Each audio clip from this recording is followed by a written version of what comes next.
Being predictable doesn't make the new Twilight Zone episodes bad. In some ways, the story should be predictable. If something happens completely out of left field, you might have done something wrong.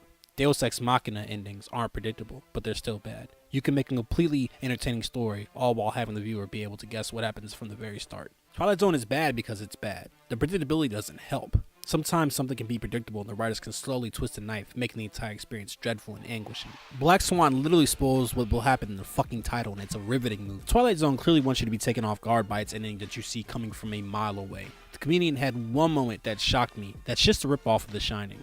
And speaking of ripoff, both of these episodes are so derivative and repetitive. The comedian will constantly remind you of The Big Short, which is a mistake because that's so much better written. The airplane one is obviously a homage to the Will Shatner airplane episode, which I really enjoyed because it's a 21st century update, except it does nothing new or exciting with the premise. Let's get this out the way. It's completely fair to judge the show based off the first two episodes for two reasons. One, they both have the exact same pros and cons. Two, normally when you watch a new TV show, you might give it a few episodes before you fully give an opinion. This is because when creating a long-form narrative, it's not unusual to take a little bit of time to get going. There's characters and storylines to set up, and it can be a little bit before it really realizes what it is. These aren't anthology episodes. There's no reason not to judge the entire show based off of this. Seeing it's not a long-form narrative and you can show any of the episodes in any order, why not show the best ones first? What are the pros and cons? For one, Adam Scott and Kamal Nanjiani are two talented actors. There's the issue of them playing these type of characters before, but fair is fair, the episodes are well casted. The episodes also have great premises. The acting is pretty solid across the board, and both of the Ghost and Machine type performances are spot on. Jordan Peele's okay, I guess. You could really take him out the show and you'd lose nothing, but he's never bad to have around. The ominous tone works really well here, but I also feel like that's a layup and not too hard to accomplish with something of this genre. The cons?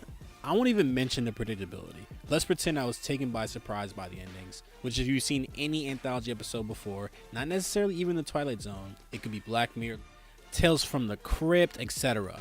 You will not be surprised, but okay. One of the writers for the comedian has written for Community and not the shitty fourth season, some of the good episodes, and Rick and Morty. I was very shocked that the dialogue was so bad.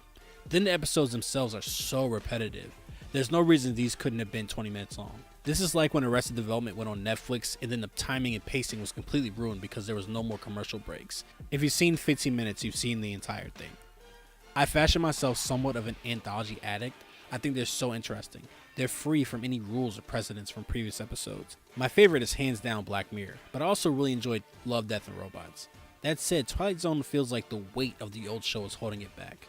You really don't need Jordan Peele to come in and reiterate what the audience can already pick up. Maybe in the 60s you needed that, but audiences today are a lot more savvy. And I've seen old episodes of the Twilight Zone, and not just the classics. They had a lot more going on in them with way less time than these do.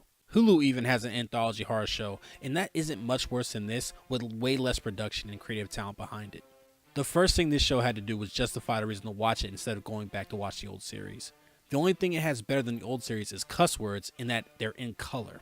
It is entirely possible that the rest of the season of Twilight Zone gets better as it goes on, but the more likely result is that it will hover around the same quality as these first two episodes.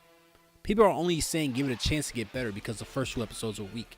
If the episodes were great, you wouldn't hear anyone say, I'm going to wait to judge until the rest of the episodes come out. It might get worse. I'm happy to see Jordan Peele get a well-deserved paycheck along with the rest of these actors, but for now, I'm going to stick to the original series.